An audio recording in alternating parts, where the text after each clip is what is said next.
இதுதான் Realme 12x 11K budget கில்லராமா. Flashback போயிட்டு வரலாம். சொந்த காசை போட்டு டெஸ்ட் பண்ணும்போது தெரியாமல் கீழே போட்டு ஃபோன் இருந்தாலும் நல்லா இல்லைனாலும் டெஸ்ட் பண்ணி பேட்டரி நல்லா இருக்கா இல்லையா, ஃபோன் ஹேங் ஆகுதா இல்லையா, சூடாகுதா இல்லையா, கம்பெனிக்காரன் பொய் சொல்கிறானா இல்லையா, எல்லாத்தையுமே உங்கள்கிட்ட கொண்டு வந்து சொல்லிட்டு இருக்கிற இந்த ஸ்டார்டிங் பாயிண்ட்டுக்கு மறக்காமல் சப்ஸ்கிரைப் பட்டனில் ஓட் பண்ணிடுங்க. ஆமாங்க, ஜனநாயக கடமை இருக்குல்ல, மறக்காமல் செஞ்சுருங்க. நல்லவங்களா பார்த்து சரியாக செலக்ட் பண்ணுங்கள். ஓட்டு மட்டும்தான் உங்கள் உரிமை, அது உங்கள் கையிலேயே இருக்குது. அதுவும் ஒரு சில டைம் தான் உங்களுக்கு வருது, சரியாக யூஸ் பண்ணுங்கள். ஓகேவா? இப்போ வீடியோ ஸ்டார்ட் பண்ணிடலாம். Realme 11x கம்பேர் பண்ணும்போது 45 வாட்க்கான ஃபாஸ்ட் சார்ஜிங்கு, 6100 ப்ளஸில் வேப்பர் சாம்பர் கூலிங்கு, டிஸ்பிளேல 950 நிட்ஸ்க்கான பிரைட்னஸ், அது இல்லாமல் 50 MBயில் ஏஐ கேமரா கொடுத்துருக்குன்னு சொல்லி பில்டப்பு, டுவெல் ஸ்பீக்கரு, IP54, ஏர் ஜெஸ்டரு, Android 14, இது மாதிரி எக்கச்சக்கமான பில்டப்போட வந்திருக்கிறது தான் இந்த Realme 12x. ஆனால் ரியாலிட்டி என்னன்றதை முழுசாக தெரிஞ்சுக்கோங்க, உண்மையை தெரிஞ்சுக்கோங்க. இந்த வீடியோ ஃபுல்லாக பாருங்கள். ஃபர்ஸ்ட் அன்பாக்சிங்லேருந்து ஸ்டார்ட் பண்ணிடலாம். இந்த பாக்ஸை பார்க்கும்போது 11xல பார்த்தா அதே டிசைன் தான். ஒன்ஸ் பாக்ஸை ஓப்பன் பண்ணோம்னா பாக்ஸுக்குள்ள கேஸு, ஒரு சில பேப்பர் ஒர்க்ஸ் இருந்துச்சு, சிம் இன்ஜெக்டர் பின்னு, அதுக்கடுத்து ஃபோனு. இதை தவிர்த்து பார்த்தோம்னா 45 வாட்க்கான ஃபாஸ்ட் சார்ஜிங்கும் type C to type A கேபிளும் கொடுத்துருக்காங்க. இவ்வளோ தான் பாக்ஸ். இந்த ஃபோனை எடுத்து பார்த்தோம்னா கொஞ்சம் ஸ்லிம்மாக தான் இருக்குது. வெயிட் ஒரு 188 கிராம் இருக்குது. ஹோல்டு பண்ணவும் நல்லா இருக்குது. டிசைனை பொறுத்த வரைக்கும் Realme 12 சீரீஸில் பார்த்தா அதே டிசைன் தான், மேஜரான சேஞ்ச் எதுவும் கிடையாது. ஆனால் இங்கே லெதருக்கு பதிலாக பிளாஸ்டிக்லேயே அந்த ஜிப் மாதிரியான டிசைன் கொடுத்துருக்காங்க. பார்க்க ஓரளவுக்கு நல்லா தான் இருக்குது. ஆனால் இங்கே பில்டு குவாலிட்டியை பற்றி பேசும்போது ஃபஸ்ட்டு IP54க்கான ரேட்டிங் கொடுத்துருக்காங்க. இது ஓரளவுக்கு நல்லாவே இருக்குது. ப்ரொடெக்ஷனை பொறுத்த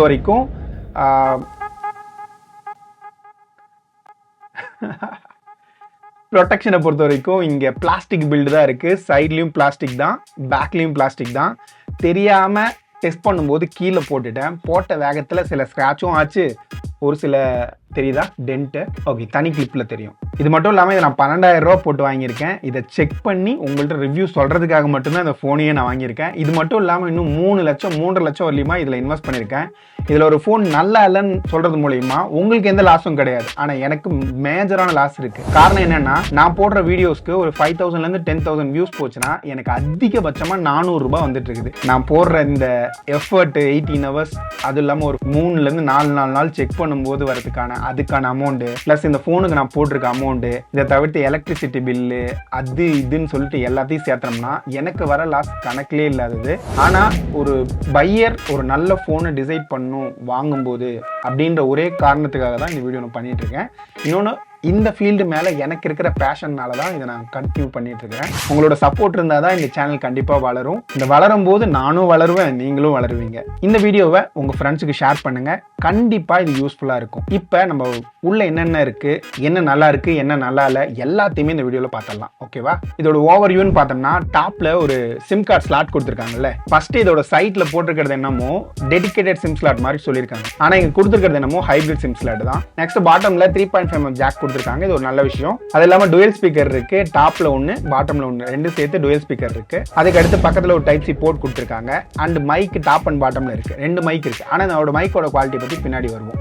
லெஃப்ட் சைடில் எதுவுமே கிடையாது. ரைட் சைடில் volume up and down button, பக்கத்தில் பவர் பட்டன் இருக்கு. இந்த பவர் பட்டனை பற்றி பேசும்போது இதே தான் இங்கே ஃபிங்கர் பிரிண்டாகவும் வேலை செய்யுது. இது நல்லா அக்யூரேட்டாக வேலை செய்யுது. இதில் எந்த பிரச்சனையுமே கிடையாது. நெக்ஸ்ட் ஃப்ரண்ட்ல ஃபேஸ் அன்லாக் கொடுத்துருக்காங்க. இதுவுமே அக்யூரேட்டா இருக்கு, எந்த பிரச்சனையும் இல்லாம இருக்கு. அண்ட் டிஸ்பிளேவை பத்தி பேசும்போது இங்க ப்ரொடெக்ஷனுக்கு என்ன ப்ரொடெக்ஷன்றத பத்தி பெருசா எதுவும் மென்ஷன் பண்ணல இங்க. நெக்ஸ்ட் இந்த டிஸ்பிளே எக்ஸ்பீரியன்ஸை பத்தி பேசும்போது இங்க 6.72 இன்ச்சுக்கான ஃபுல் ஹெச்டி டிஸ்பிளே கொடுத்துருக்காங்க. லாஸ்ட் இயர்ல இந்த Nazo 60x Realme 11x compare பண்ணும்போது 580 நிட்ஸ்ல இருந்து 950 நிட்ஸ்க்கான பிரைட்னஸ் கொடுத்துருக்காங்க. இது உண்மையான நல்லா தான் இருந்துச்சு. ஏன்னா இந்த ரேஞ்சில் இருக்கிறது எல்லாமே ஒரு 500லேருந்து 600 நிட்ஸ்க்கான பிரைட்னஸ் தான் கிடைக்கும். அதை கம்பேர் பண்ணும்போது ஓரளவுக்கு டீசெண்டாகவே, அதுவும் அவுட்டோர்லேயுமே நல்லாவே வேலை செஞ்சிச்சு. இண்டோர்லேயும் நல்லா பிரைட்னஸ் இருக்கிற மாதிரி தான் எனக்கு தோணுச்சு. மற்றபடி இங்கே ரிஃப்ரெஷ் ரேட்டை பொறுத்த வரைக்கும் 120 ஹெர்ட்ஸ்க்கான ரிஃப்ரெஷ் ரேட் கொடுத்துருக்காங்க. இது அடாப்டிவ் ரிஃப்ரெஷ் ரேட் தான். இது ஓரளவுக்கு டீசெண்டாக ஒர்க் ஆகுது. இருந்தாலும் இந்த டிஸ்பிளே செக்ஷனில் ஒரு குறிப்பிட்ட செக்ஷனை நான் பர்ஃபார்மன்ஸ் பற்றி பேசும்போது நான் பேசுகிறேன். இப்போ இதில் வீடியோ குவாலிட்டி பற்றி பேசும்போது இங்கே 2Kல நீங்கள் ப்ளே பண்ணலாம். யூடியூப்பில் ஓரளவுக்கு டீசெண்டான அவுட்புட் கிடைக்குது. இதோட வியூவிங் ஆங்கிள்ஸும் குறை சொல்கிற மாதிரி இல்லை. நெக்ஸ்ட் இதோட ஸ்பீக்கரை பற்றி பேசும்போது இந்த டுவெல் ஸ்பீக்கரோட குவாலிட்டி நல்லா தான் இருந்துச்சு. ஆனால் 200% நீங்கள் வச்சு கேட்கும்போது ஓரளவுக்கு இறைச்சல் இருந்த மாதிரி இருந்துச்சு. லாஸ்ட் இயரை கம்பேர் பண்ணிருக்கும் போது டுவெல் ஸ்பீக்கர்ன்றது ஓரளவுக்கு டீசெண்டாக இருக்கிற மாதிரி தான் இருக்குது. ஆனால் இந்த காலிங்கை பற்றி பேசும்போது 2 மைக் கொடுத்துருந்தாலும் இதோட அவுட்புட் எனக்கு அந்த அளவுக்கு சிறப்பாக ஃபீல் ஆகலை. ஏன்னா அதை நான் யூஸ் பண்ணும்போது முக்கியமா வெளியில நாய்ஸ் டிராஃபிக் இருக்கும்போது யூஸ் பண்ணும்போது அந்த அளவுக்கு பர்ஃபெக்ட்டா இருக்கிற மாதிரி தெரியல. வால்யூம் கொஞ்சம் டவுனா இருக்கிற மாதிரி தான் ஒரு ஃபீல் இருக்கு. நெக்ஸ்ட் இந்த நெட்வொர்க்கை பத்தி பேசும்போது இங்க 9 5G பேண்ட் கொடுத்துருக்காங்க. இதோட 5G ஸ்பீடை பொறுத்த வரைக்கும் அப் டு 390 Mbps வரலியமான ஸ்பீட் எனக்கு கிடைச்சிச்சு. மற்றபடி இந்த போன்ல NFC கிடையாது. ப்ளூடூத்ல 5.3 நீங்க மென்ஷன் பண்ணிருக்காங்க. ஆனா ஆக்சுவலா இந்த ப்ராசஸர் சப்போர்ட் பண்றதே 5.2 தான். ஸோ இதுவும் ஒரு எரர் தான் கம்பெனி சைட்ல. மற்றபடி இங்க Wi-Fi 5 கொடுத்துருக்காங்க. ரெகுலரா வர எல்லா சென்சாருமே இதுலயுமே இருக்கு. இங்க இருக்கு, செக் பண்ணிக்கோங்க. நெக்ஸ்ட் இதோட ஸ்டோரேஜை பத்தி பேசும்போது இங்க மொத்தமா 4GB 128GB variant, 6GB 128GB variant, 8GB 128GB variant சொல்லிட்டு 3 இருக்கு. இதோட ரேம் பத்தி பேசும்போது இவங்க மென்ஷன் பண்ணிக்கிறது LPDDR4ன்னு மென்ஷன் பண்ணிருக்காங்க. லாஸ்ட் இயர்ல இந்த 60Xல LPDDR4X ரேம் இருந்துச்சு. இங்க ஆக்சுவலா இது 4x ஒரு குழப்பம் இருந்துகிட்டே இருக்கு. நெக்ஸ்ட் இதோட ஸ்பீடை பத்தி பேசும்போது இங்க UFSல 2.1 ஆர் 2.2 சம்திங் கொடுத்துருக்காங்க. இதுவும் ப்ராப்பரா அங்க எதுலயுமே மென்ஷன் ஆகல. இதோட ஸ்பீடை பொறுத்த வரைக்கும் அரௌண்ட் 400ல இருந்து 500 Mbps வரலியமான ஸ்பீட் எனக்கு கிடைச்சிச்சு. நெக்ஸ்ட் இதோட பெர்ஃபார்மன்ஸை பத்தி பேசும்போது தான் இங்க மிகப்பெரிய காமெடி அண்ட் சொதப்பல் எல்லாமே இங்க தான் நடந்திருக்கு. முக்கியமா லாஸ்ட் இயர்ல இந்த Realme Narzo 60X, Realme 11Xல இந்த பெர்ஃபார்மன்ஸை கம்பேர் பண்ணும்போது இங்க 5ல இருந்து 13% வரலியமான பெர்ஃபார்மன்ஸ் டிராப் இருக்கு. லாஸ்ட் இயர்ல அரௌண்ட் 4,05,000 4,28,000 இருந்த ஆன்டிடியூட் பெஞ்ச்மார்க் ஸ்கோர் இந்த வருஷம் 3.76 lakhs குறைஞ்சிருக்கு. இந்த பெர்ஃபார்மன்ஸ் பெஞ்ச்மார்க் ஸ்கோர்ல மட்டும் இல்ல, ஆக்சுவல் சினாரியோலயுமே ரிஃப்ளெக்ட் ஆயிருக்கு. அதை பத்தி பேசுவோம். நெக்ஸ்ட் இந்த கிக் பெஞ்ச் ரன் பண்ணும்போது ஓரளவுக்கு டீசென்டான பெர்ஃபார்மன்ஸ் கிடைச்சிச்சு. தெர்மல் த்ராட்லிங்ல 86% ஸ்டெபிலிட்டி கிடைச்சிச்சு. நெக்ஸ்ட் 3D மார்க் ஸ்ட்ரெஸ் டெஸ்ட்ல ஓரளவுக்கு நல்லா தான் பெர்ஃபார்ம் பண்ணிச்சு. இதோட ஸ்டெபிலிட்டி ஸ்கோர் 99% மேல இருந்துச்சு. அதுல எந்த பிரச்சனையும் இருந்த மாதிரி எனக்கு தெரியல. இந்த பெஞ்ச்மார்க் ரன் பண்ணும்போது அரௌண்ட் 41 டிகிரி வரலையும் ஹீட் ஆச்சு. அது ஓரளவுக்கு நார்மலான ஹீட்டிங் மாதிரி தான் இருக்கு இந்த பெஞ்ச்மார்க் ஸ்கோரை கம்பேர் பண்ணும்போது. அண்ட் மேல சொன்ன எல்லா பெஞ்ச்மார்க்கும் சொந்தக்காரர் இந்த 6100 பிளஸ் தான். இதோட பெர்ஃபார்மன்ஸ் பெஞ்ச்மார்க்ல மட்டும் இல்ல, கேமிங்லயுமே நிறைய இம்பாக்ட் கொடுத்திருக்கு. இங்க PUBG பொறுத்த வரைக்கும் 40 FPS சொல்லி கேம் பிளே பண்ணலாம். ஆனா இங்க பிளேயிங் எக்ஸ்பீரியன்ஸ் ஸ்மூத்தாவே இல்ல, நிறையவே லேக் இருந்த மாதிரி தான் எனக்கு ஃபீல் ஆச்சு. ஸோ இது கேமிங்ல மட்டும் இல்ல, இந்த போன் நிறைய இடத்துல ஹேங் ஆகுது. ஒரு அப்ளிகேஷன் ஓபன் பண்ணும்போது, நார்மலா ப்ரௌஸ் பண்ணும்போது எக்கச்சக்கமான இடத்துல வந்து இந்த போன் ஹேங் ஆச்சு. இது டிஸ்பிளே இஷ்யூவா இல்ல ப்ராசஸர் இஷ்யூவா என்னன்னு தெரியாம நானும் நிறைய விதத்துல செக் பண்ணி பார்த்தேன். இந்த RAM plus mode option off பண்ணி பார்த்தேன். ரிஃப்ரெஷ் ரேட்ல ஆட்டோ மோட்ல இருந்து மேனுவல் மோட் சேஞ்ச் பண்ணேன். அதாவது ஐ ரிஃப்ரெஷ் ரேட் வச்சு பார்த்தேன். இதே மிடில் இருக்கிற இந்த ஸ்டாண்டர்ட் ரிஃப்ரெஷ் ரேட்ல வச்சு பார்த்தேன். எனக்கு இந்த ஆட்டோ மோட்ல மட்டும்தான் ஓரளவுக்கு ஸ்மூத்தா லைட்டா ஓரளவுக்கு லேக் கம்மியா இருந்துச்சு. மற்ற 2 மோட்லயுமே லேக் நிறைய தெரிஞ்சு. இது எய்தர் டிஸ்பிளேல இருக்கிற பிரச்சனையா இருக்கலாம், இல்லைன்னா அதோட பெர்ஃபார்மன்ஸ்ல இருக்கிற பிரச்சனையா இருக்கலாம். இதை இந்த பிராண்ட் கண்டிப்பா ஷார்ட் அவுட் பண்ணியே ஆகணும். இது மட்டும் இல்ல, இன்னொரு பிராண்டும் அதை பண்ணிருக்காங்க. கூடிய சீக்கிரம் அதையும் ரிவ்யூல பார்க்கலாம். மொத்தத்துல இதோட performance real day to day usage ரொம்பவே வீக்கா தான் இருக்கு. அப்புறம் இந்த போனோட பேட்டரிஸை பத்தி பேசும்போது இங்க மேஜர் ஹைலைட்டா சொல்லிட்டு இருக்கிறது 5000 mAh பேட்டரி, 45 வாட்கான சார்ஜிங் சப்போர்ட். முக்கியமா 11,000 கீழே நாங்க தான் பெட்டரான சார்ஜிங் சொல்யூஷன் தரேன்ற மாதிரி இவங்க பில்டப் போட்டிருந்தாங்க.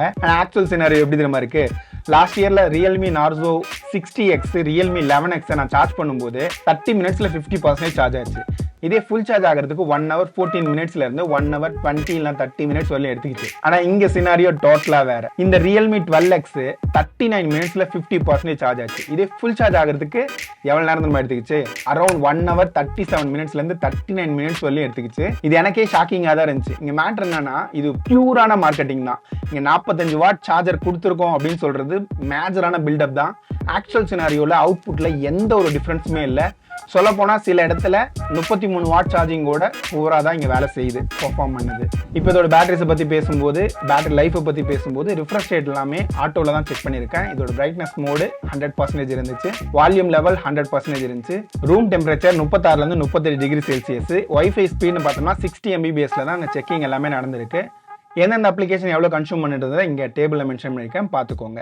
உங்களுக்கு என்ன பேட்டரி ஹவர்ஸ் கிடைக்குதுன்றதை ஒன்ஸ் நீங்கள் ஒரு வேளை ஃபோனை நீங்கள் வாங்குறீங்க அப்படின்னா கீழே இருக்கிற கமெண்ட்ஸில் சொல்லுங்கள். நெக்ஸ்ட் இதோட கேமராஸை பொறுத்த வரைக்கும் இந்த டைம் 50 MBல ஏஐ கேமரா கொடுத்துருக்கோம். என்னடா ஏஐன்னு எனக்கும் தெரியல. ஓகே, ஃபர்ஸ்ட் இங்கே வீடியோஸை பற்றி பேசிடலாம். இங்கே வீடியோஸில் 1080pக்கான சப்போர்ட் தான் ஃப்ரண்ட் அண்ட் பேக் ரெண்டுலையுமே இருக்குது. இது 30 FPS வரலையும் ப்ளே பண்ண முடியும். இதோட அவுட்புட் டே லைட்டில் ஓரளவுக்கு டீசெண்டாக இருந்தாலும் எக்கச்சக்கமான ஷேக்கிங் இருக்குது. ஒரு இடத்துல ஃபிக்ஸ்டாக வச்சு எடுக்கிறீங்க, லைட்டிங் இருக்கும் போதுனா ஓரளவுக்கு டீசெண்டாக இருக்கும். மற்றபடி இது செட் ஆகாது. எக்ஸ்ட்ரா கேமரா மோட்னு பார்த்தோம்னா இங்க ப்ரோ மோட் கொடுத்துருக்காங்க. அதை தவிர்த்து ஒரு சில கேமரா ஆப்ஷன்லாம் இருக்கு.